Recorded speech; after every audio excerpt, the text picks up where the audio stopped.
What is going on, everybody? Welcome back to the channel. Aftersound here, bringing you Splinterlands content every single day. We also stream right here on this channel every Tuesday, Thursday, and Sunday morning, so come by and say hello. Okay, so I wanted to share with you this little metric that has been a lot of fun for me to play around with as of late, and to give hopefully a little bit more some kind of productive value to you and utility for this video. I think it's actually a good tool to use for finding the best return on investment rental opportunities. So what do I mean by that? And what are we looking at? This little thing right here, YROA-B. Now let's see if I can figure out what this stands for. Yearly return on asset using the Splinterlands low BCX price.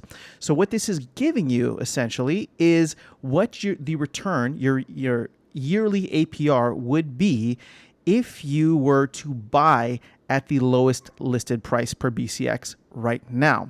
So one thing that you can see from an aggregate is if I go here and let me do for rent and owned. And you can see at the top here that revenue from my rentals is X amount out of X amount, and I'm getting 16% yearly ROA, which is a pretty sweet deal for the cards that I'm renting out. Of course, this includes my deck, and actually what we can do is let's go ahead and actually check out my main deck. So my main deck is actually getting 13.6% per year. Now the thing is, this is difficult for cards that you already own and have owned for a while, because of the fact that I bought many of like the Chaos Legion cards, for example, or even like earlier cards than that. I bought them when the prices were significantly higher. So my return on investment is probably not this good right now, especially if you know my Oshana story.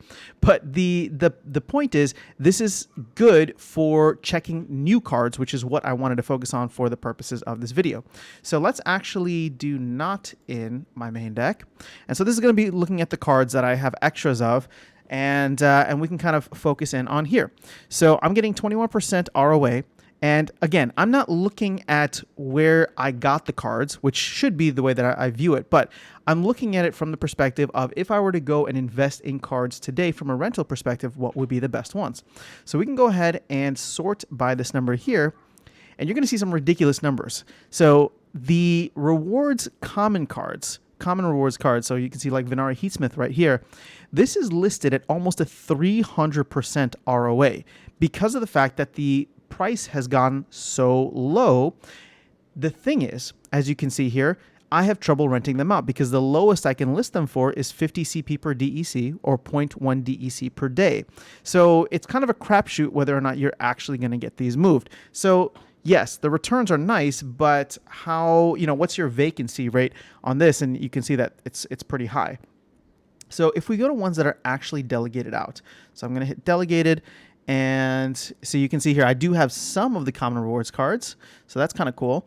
But let's go ahead and go further down. Well, here is a Gargoyle Devil level 2. So this is a gold Gargoyle Devil, which means that level 2 is the lowest that you can get for it. And I'm pulling in 95% on this gold common rare card. Same thing with Twilight Basilisk. This is pulling in 90% right now, given where I am renting it out.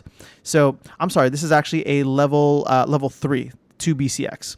So I mean, either way, it's still a pretty good deal. Obviously, you can see if you were to buy 2 of them and level them up, or a lot of the common cards across rarities are going to be very similar.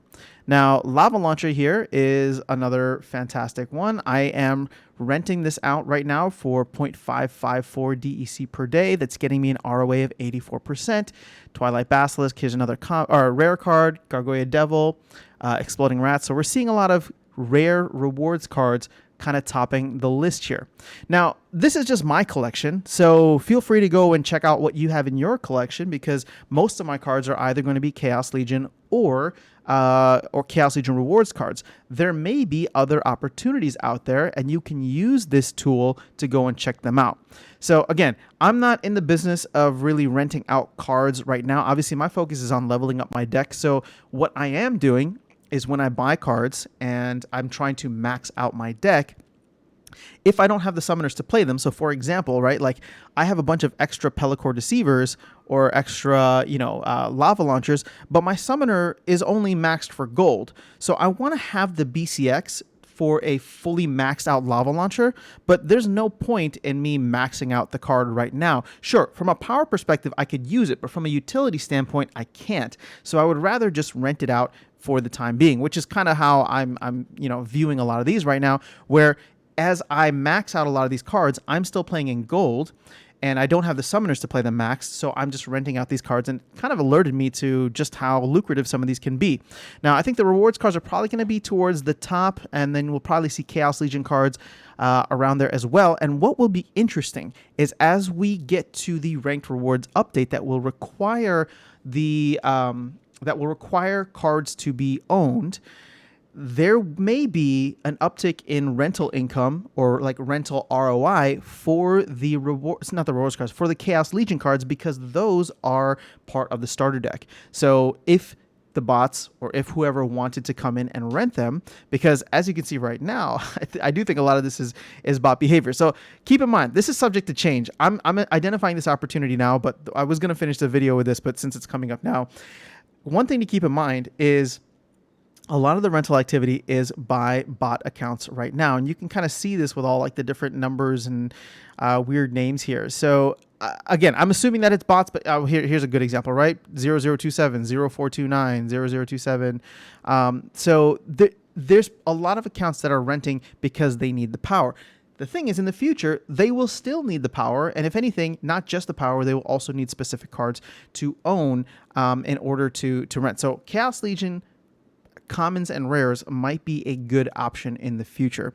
But as of right now, like I said, my main thing was just to show you this tool. It's been around for a while and I've looked at it, but I've never really focused on it from like, an investing standpoint, mainly because I'm just focused on buying the cards that I want to play with. And I really think that is how people should be going at it.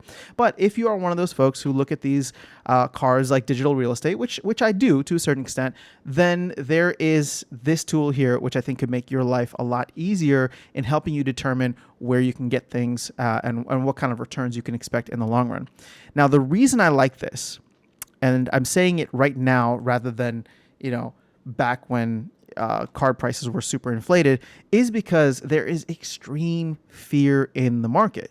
So part of me looks at this and says, well, if I can go and buy like a card and get 80% ROI right now with its price, then just imagine once the market starts to recover, once these start to go out of print and both the price and rental value start to go up.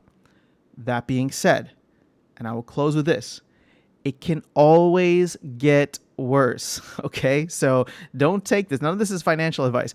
Like a month ago, people wouldn't have thought that we'd be in this position. 2 months ago, people wouldn't have thought we'd be in the position we'd be in a month ago, right? So it's just been getting worse. So the fact of the matter is, it can always get worse. But we do see some things coming down the pipeline, which could potentially change things. And so if you are looking at this, not just in a 1, 2, 3 month timeline, but in a yearly timeline, then this is definitely something that you might want to consider. So that's all I have for you in this video today. Just wanted to share this new little metric that I have been using to kind of help me figure out at this point in time what cards I should be buying to rent. Again, mainly to level up my deck, but there's a lot of cards to level up my deck, and I want to get the cards that have the best ROA right now so that I can rent them out in the meantime until I have the summoners leveled up in order to be able to play them at maxed level. So that's all I have for you. Have an amazing rest of your day. I will catch you all in the next video, and I will see you around the game. Take care.